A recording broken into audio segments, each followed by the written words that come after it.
Yesu nashimwe abakunzi b'urukundo gatatu TV ndabaramukije mu izina rya Yesu Kristo umwana w'Imana. Muraho murakomeye. Ngewe nitwa pascasie. Ku bantu batanzi nkora umurimo w'Imana. Bene data, Yesu Kristo araje kandi araje vuba. Ngewe akazi Imana yampaye nako gukura nako kwigisha ijambo ry'Imana abantu bakihana. Niko kazi Imana yampaye. Yesu nashimwe.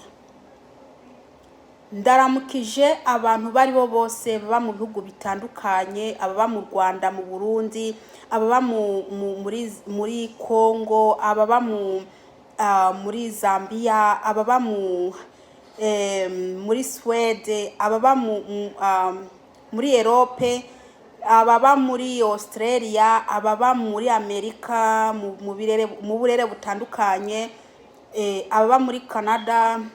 N'umuntu wari we wese yumva ko ntavuze igihugu abamwo, nukuri nuko mba ntakibuka. Ndaramukije mwese mwumviza ubutumwa ntanga. Amahoro y'Imana abane namwe. Yesu nashimwe cyane. Uyu munsi ndafite ijambo ry'Imana. Haleluya. Ijambo ry'Imana rivuga ko Uwiteka ntago anezezwa nuko umunyabyaha arimbuka. Uwiteka ntago anezezwa nuko umunyabyaha arimbuka. Reka dusenge hanyuma tubandanye. Data, mu izina rya Yesu Kristo, ndagushima ko wongeye kumpa umwanya wawe Mwami Yesu, ukongera kandi ukanyizera kugira ngo mvuge ibyawe. Data wa twese, ndakweretse abantu bawe bari bwumve rino jambo. Ndakwinginze Uwiteka Mwami ubaha umugisha. Ndakwinginze Data ufungure imitima yabo kugira ngo ijambo rigende Mwami rikora akazi. Ndirukanye imyuka mibi mu izina ryawe Yesu Kristo. Ndakwinginze Uwiteka Mana undungikire abamarayika bawe maze bangotse mu izina rya Yesu Kristo Umunyanazareti. Ndakwinginze Uwiteka Mana undungikire umwuka wawe wera maze nasame na wavuge. Ndabisabye Data mu izina rya Yesu Kristo. Amen. Reka dusome ijambo riri muri Ezekiyeli igice 18 ku murongo wa 21 tugeze ku wa 23. Dusome mu izina rya Yesu Kristo. Ariko umunyabyaha niyahindukira akava mu byaha byiwe byose yakora, akitondera ibyagezwe byanjye byose, agakora ibitunganye n'ibikwiye, nukuri azobaho ntazopfa. Haleluya. Reka nsubire mwino jambo. Ariko umunyabyaha niyahindukira akava mu byaha byiwe byose yakora, akitondera ibyagezwe byanjye byose, agakora ibitunganye n'ibikwiye, nukuri azobaho ntazopfa. Uyu n'umurongo wa 21. Umunyabyaha niyahindukira akava mu byaha, akava mu bucuraguzi, akava mu bubeshi, akava mu kwambara ubusa, mbese akava mu kugira iki, mu bujura, agahindukira akava mu ibyo byose ari mwarakora, uwo muntu ntazapfa. Umunyabyaha niyemera ko yakoze icyaha, akihana, akaje imbere y'Imana, agasaba imbabazi, Imana izamubabarira. Haleluya. Benshi muri ko murakora ibyaha mukaguma mubibitse mu mitima yanyu, mukibagira ko icyo cyaha cyabarimbura. Muri ko murakora icyaha gitandukanye, ibyaha bitandukanye mukabigumiza mu mitima yanyu, mwibagira ko mwopfa mukapfira mu ibyo byaha. Ariko ijambo ry'Imana itubwiye ko umunyabyaha niyahindukira, haleluya, niyahindukira akava mu byaha byiwe byose yakora, akitondera ibyagezwe byanjye byose, agakora ibitunganye n'ibikwiye, n'ukuri Uwiteka ararahiye ati n'ukuri azobaho,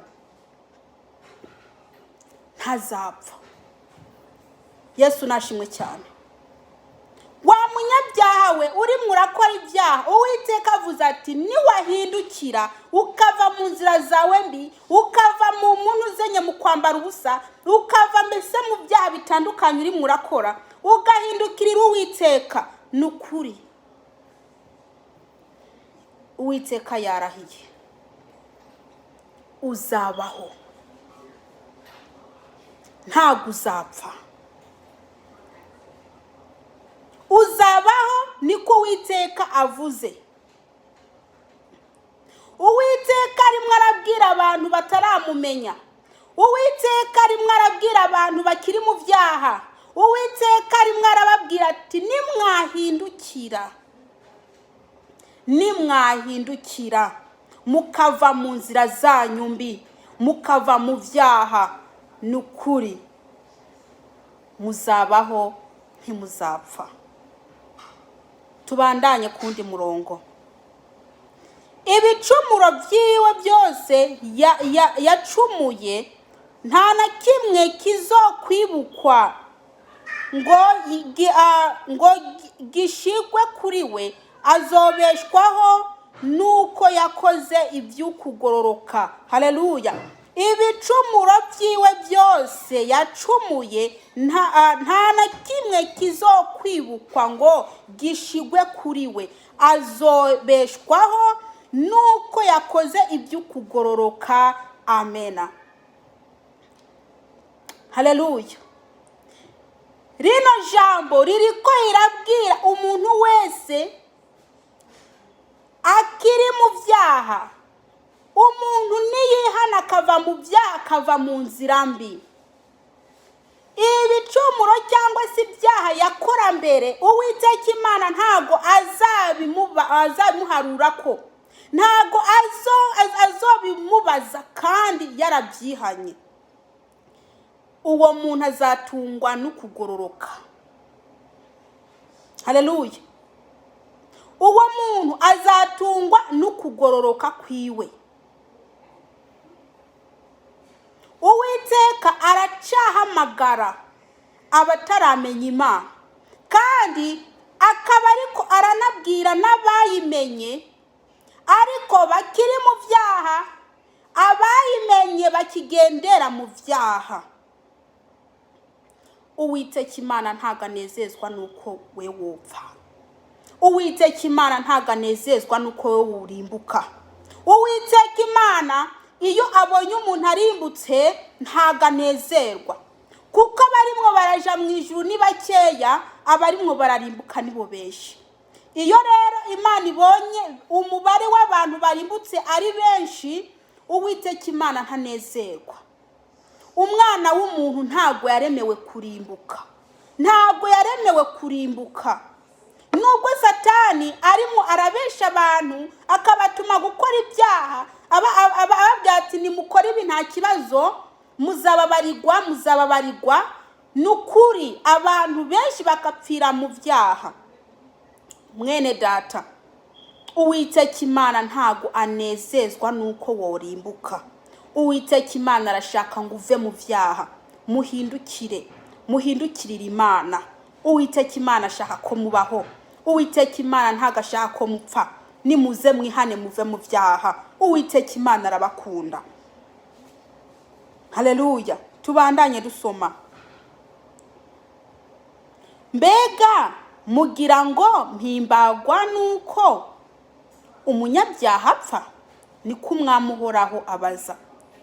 Ikimpimbara si uko yohindukira akava mu ngeso ziwe akabaho. Reka nsubiremo. mbega mugira ngo mpimbagwa nuko umunyabyaha apfa? Niko umwami uhoraho abaza. Ikimpimbara si uko yohindukira akava mu ngeso ziwe akabaho. Ugira ngo Uwiteka Imana aranezezwa nuko umuntu apfa?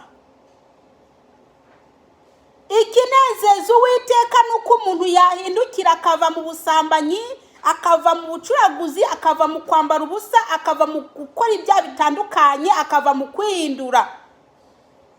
Ibyo ngibyo nibyo binezeza Uwiteka. Ariko umuntu apfa, Imana ntago ibinezerwa namba na hatoya. Nkaba nshaka kubwira umuntu wese ari mwaranyumviriza, mwene data uzi ko ukiri mu byaha, mwene data uzi ko ukigendera mu ngeso zawe mbi, nukuri Uwiteka Imana ntashaka kupfa. Uwiteka Imana ashaka ko uva mu ngeso zawe mbi. Uwiteka Imana ashaka guhindukira. Uwiteka Imana ashaka kuva mu businzi. Uwiteka Imana ashaka kuva mu busambanyi. Uwiteka Imana ashaka kuva mu byaha uri murakora bitandukanye, kuko ntashaka kupfa. Ntashaka kupfa. Abantu benshi barimo barakora umurimo w'Imana bafite ibyaha muri bo. Bariko baravuga ubutumwa bafite ubusambanyi muri bo. Bariko bararirimbira Imana bafite ibyaha muri bo. Ariko ndakubwije ukuri, nuhindukire, kuko uri kurakora ibintu, uri kurakora imirimo y'Imana ufite ibyaha, uwo murimo wawe ntago wandikirwa. Nta na hamwe wandikwa uwo murimo uri kurakora. Uri kuravuga ubutumwa, uri kuraririmba, uri uzi kuri kuraririmbira Imana, umenya ko uwo murimo uri murakora utandikwa, kubera ko uri murakora iyo mirimo ufite ibyaha muri wewe. Benshi muri ko murakora ubuzi bw'Imana cyangwa se imirimo y'Imana mufite uburyarya. Mufite uburyarya muraba benshi, mbese mufite imitwe yo kubesha abantu kugira ngo mubambure utwabo. Ariko ndakubwije ukuri mwene data, nuhindukire, kuko Uwiteka Imana ntago anezezwa nuko warimbuka kandi uvyuka karugenda kuririmba, kandi uvyuka karugenda kuvuga ubutumwa Yesu we, kandi uvyuka karugenda kuzamuka imisozi ugenda kubwira abantu ijambo ry'Imana. Imana ntago ishaka ko ibyo bintu zabihomba. Nimuhindukire, mukora imirimo y'Imana atabyaha bibarega. Uwiteka Imana ashaka ko muhindukira. Uwiteka Imana ashaka ko mwihana mukava mu nzira zanyu mbi. Haleluya. Bene data nshuti z'umusaraba, buri muntu ahari ni kontorore, nareba ukuntu ari mwaragendana n'Imana, kuko Uwiteka Imana ari mwarahamagara, ariko arakubwira we uri muranyumviriza. Wa mumama we ufite umugabo, uvaho ngaho ukaja gusambana n'uwundi mugabo hanze, ufite umugabo wawe mu nzu, Uwiteka Imana ashaka ko uva mw'ibyo byaha uri murakora. Wihane ntuzapfe. Wihane ntuzapfe. Uragenda ukaryamana n'undi mugabo ukaja gusambana, icyaha cy'ubusambanyi ukaja kugikora ufite umugabo mu nzu.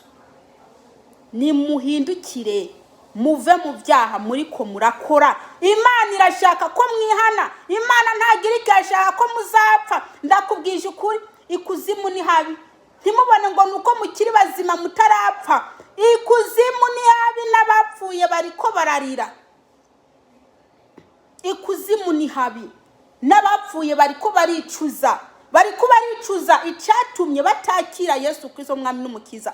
Ariko wowe ukiri mwisi, ukiri muzima, Imana irikira kubembereza, irikira guhamagara, ivuga ko idashaka kupfa.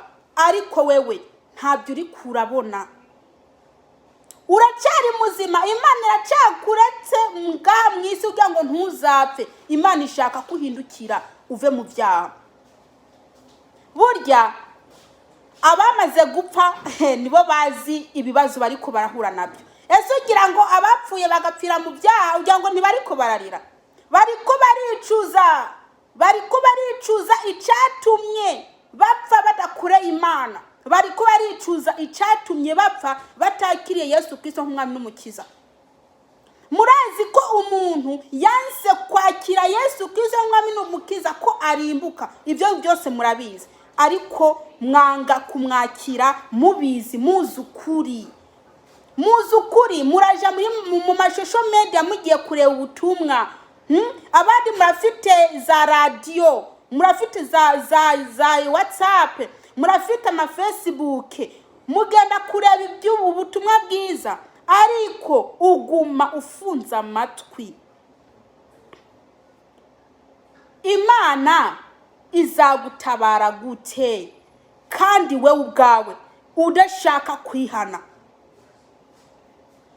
Uwiteka Imana arimwe arakubwira ko atanezezwa nuko upfa. Iyo ari kareba yibereye mu gihugu cyo mu ijuru, akareba ukuntu uguma wumviza ubutumwa ntiwihane, ntaganezerwa. Kandi azi ko usigaje igihe gito kuba mu isi. Uwiteka azi ko igihe cyawe usigaje cyo kuba mu isi ari gitoya. Uwiteka araguha amahirwe ukagenda kumviza ubutumwa bwiza, ariko ntiwihane. Iyaba umuntu yarazi igihe azapfira, iyaba umuntu yarazi isaha n'umunota azapfira, ariko ntago ubizi, ntago ndabizi. Niyo mpamvu dukwiye kwitegura, kuko tutazi umunsi n'isaha. Uwiteka ntago yakubwiye kuzapfa ejo cyangwa hirya y'ejo. Umwanya wari wo wose urashobora kuva mu mubiri. Uwiteka arigaraguha umwanya wo kumva ubutumwa bwiza. Uriko urumva ubutumwa bwiza mu ma YouTube atandukanye, mu macena atandukanye, ariko iyo bakoze kuri cyaca ukora ntushaka guhindukira, ntushaka kwihana. Iyo rero Data wo mu ijuru iyo akubonye wakiritse ku video ikubwira ati wa musambanyi wa nutihana uzarimbuka, ugaca uyicaho, iyo akubonye Uwiteka arababara, kubera ko ufite igihe gito cyo mu isi, ufite igihe gito cyo kuba mu isi. Imana ishaka gutegura ubugingo bwawe. Imana ishaka kuva mu byaha uri murakora. Imana ishaka guhindukira, kuko igihe ufite mu isi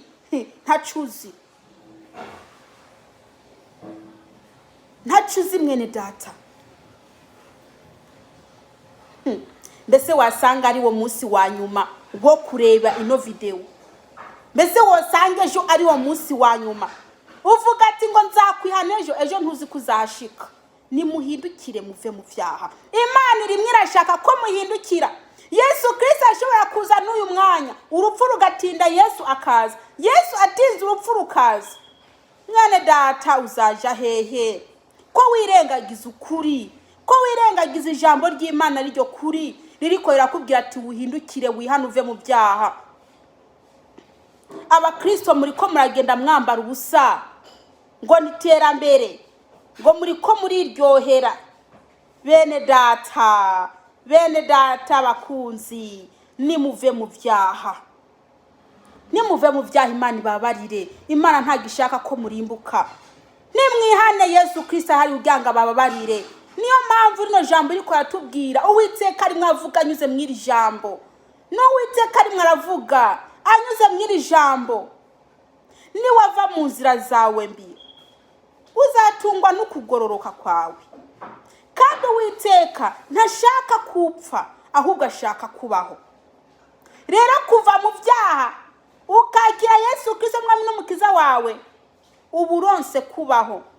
Kuko ndakubwiza ukuri mwene data, uyu mubiri wowe umuntu azawuvamo, ariko uzaguma ubayeho, uzaguma uriho.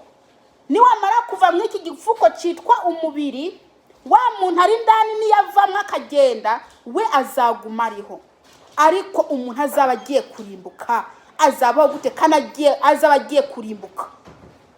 Nimuhunga umuriro, nimuhunga umuriro. Iyo mukiri mwisi muridegembya mugira ngo n'amahoro n'amahoro n'amahoro, nta mahoro ariho hariya kwa Satani. Mwene data uri muraryama mu byaha ugira ngo n'amahoro n'amahoro, nta mahoro ariho kwa Satani. Kwa Satani n'amaborogo, kwa Satani n'ukurira gusa.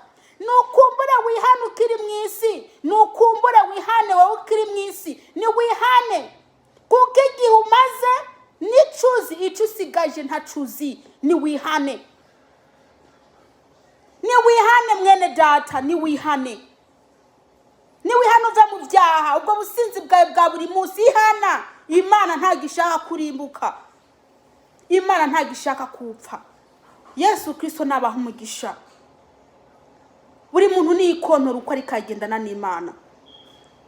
Umuntu adashaka kuva mu byaha azarimbuka, azapfa. Udashaka kuva mu byaha azapfa. Nimuhindukire muve mu byaha, Uwiteka Imana bababarire mubone kubaho. Reka dusenge. Ariko niba uzi kutarakira Yesu Kristo umwami n'umukiza, ni ukumwakira. Niba uzi kwa mwakira nawe nyine ugikora ibyaha, ni ukwihana, Imana ikakubabarira, kuko igihe dusigaje mu isi ni gito. Yesu araje. Dusenge Imana. Uwiteka Mana Nyiringabo, ndagushima kuri ijambo duhaye. Ndakweretse abantu bariho bose bakiri mu byaha. Ndakwinginze Uwiteka ugende ubakurure, ugende ubakure mu busambanyi, ugende ubakure mu mahoteli barimo, ugende ubakure mu ntuze mu bubare. Mwami ubazane ubaha agakiza mu izina rya Yesu Kristo. Ndakwinginze Uwiteka ugende mu batinganyi, ugenda ahantu hariho hose hakorerwa ibyaha, ugende uzane bariya abantu mwami kugira ngo ntibazibarimbuke. Urakoze Kristo mwami, urakoze data kumvishe gusenga kwanjye. Mwami humugisha umuntu ari wese ari bwumva ino video. Yesu we, humugisha umuntu ari wese ari bwumva buno butumwa. Umwuka wera akuri kino jambo maze rigende rikora akamaro, rikora akazi mu mitima y'abantu, rigende rihindura abantu. Sabye nizeye mu izina rya Yesu Kristo. Amena. Imana nibaha umugisha kandi